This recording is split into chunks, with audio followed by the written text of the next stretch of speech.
Alright, welcome back to another video. This time I'm going to show you how to change your vintage mountain bike from 3x to 1x. Yeah, basically I just got one of those snail chain rings off eBay. So yeah, we'll see how it goes. Hope you enjoy. Cheers. Alright, so sometimes with old bikes you might pick up a worn drive chain. So this is what happened on my one. So basically my chain snapped and then I got a new chain and then it started slipping on the cassette. So I got a new cassette and then it started having chains stuck on the chain ring. So I decided to go one by this one. So what we're going to do is, yeah, just get rid of that front derailleur there and also the front shifter. I'm going to try and clean up the cockpit a little bit and see how we go. Alright, this is the chain ring I got. It's just a Snail chain ring from eBay. Pretty cheap, but it's 104 BCD to match up with my cranks. It's 32 tooth. So yeah, I'm running 1132 on the back, so hopefully that works out. But yeah, I'm going to run it black side out because I don't really like the graphics, but you can see that the teeth are pretty centered, so I think it'll be fine. Here's the first thing to do is just take the chain off. Pretty straightforward here. I don't have one of those quick link removers, so I just used a piece of wire and just pliers to kind of squeeze it out, and that was pretty basic. That was it. Next thing I did was remove the front derailleur. Yeah, just undo the wire and then undo the bolt. Alright, you're going to remove the cable now, and yeah, just like keep the housing and the cable. Make sure you shift down to your lowest gear and then you can pull the cable out. Some of them, the shifters are just a hole, but this one had a little cap, so you just take off the cap and then pull the wire out. Yeah, here I'm just going to save the wire for another day. Yeah, so taking the chain rings off. So yeah, you don't have to take your pedal off. You just have to take your crank arm off. What I tried doing here is just I tried to take the rings off without taking off the crank arm, but yeah, that didn't work. So yeah, we got to take the crank off. Alright, so taking the crank off here, pretty straightforward. Just undo that bolt. Just make sure your threads are clean. Put your crank puller tool in there and just make sure it's nice and snug. Sometimes I tighten it before I tighten down on the other bolt going through, and that will help you not strip the threads of your crank arm. Alright, the first problem I ran into here, I put the snail ring on. You can see it fits on the outside of the crank there, but then when I tried to put it on the inside, it wouldn't fit by just like a couple of millimeters on each side. It just wouldn't go down. So yeah, what I could have done is just ran the chain ring on the outside, but it's going to mess up with my chain line. I wanted my chain line in the middle where the middle ring was. So what I'm going to do is try to fix this somehow. I'm either going to file the chain ring itself or file the inside of that crank in that crank there. Yeah, you can see here on each bolt I put it with the old chain ring. You can see that's out by like a couple of millimeters, and then there's these stopper things on the crank there that stop it from going on. And what I ended up doing was I just sanded down the crank arm itself, just because yeah, if I were to get a new narrow wide chain ring in the future, then I would have to sand that down too, and I didn't want to do that. So yeah, I ended up just getting a small file here and just sanding down each of those stopper things. It didn't take that long. I just sanded each one of them, so 4 of them, and then I check, sand 4 of them, and then check. I did that 4 times, and it ended up fitting. But yeah, it's better just to try not to take too much material off, and just be careful when you're filing. But yeah, that worked out for me. Here's what it looks like after I sanded it.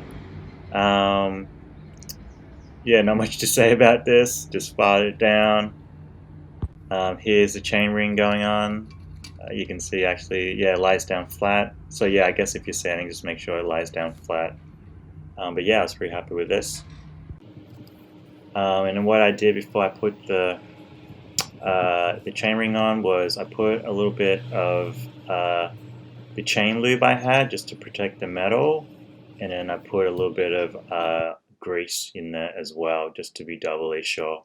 But yeah, that's all I did. I just used the same chainring bolts that I had, and they seem to fit. Sometimes people need to get smaller ones or thinner ones, but yeah, mine seem to fit, so no problem there. And yeah, this is what it looks like after it's all done.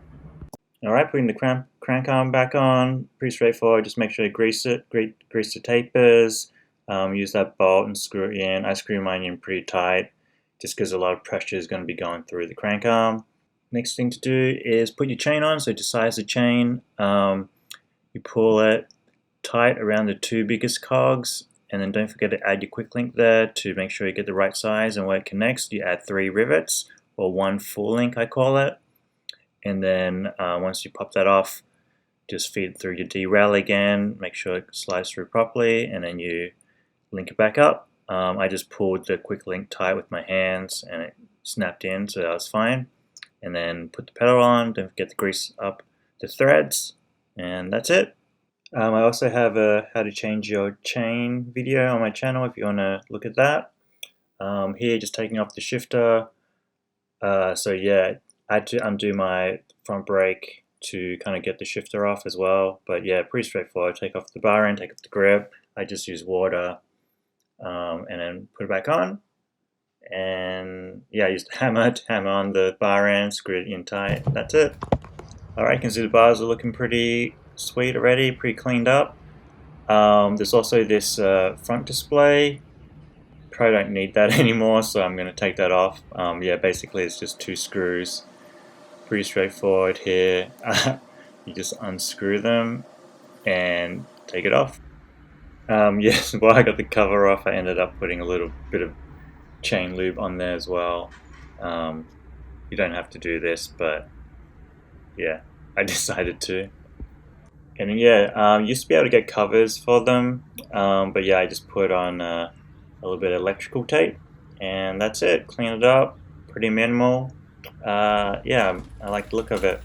And one last thing you want to do is basically just make sure your gears are shifting well again. Sometimes you might need to tighten up the derailleur cable a little bit. But yeah, that's it, and you're done. Here's what it looks like before, and here's the after. Yeah, so not too much different, but yeah, cleaner cockpit, cleaner drivetrain there. It's a little bit lighter, but yeah, happy. Alright, that's the video. Hope you liked it. Yeah, I think the bike looks pretty cool. It's kind of all cleaned up. We'll see how it goes, see if it drops the chain much. Yeah, let me know anything in the comments. Stay tuned for the next one. Peace. Alright, just kidding. I was able to go for a quick ride, so yeah, here's the bike, and I'm going to test it on this little kicker here.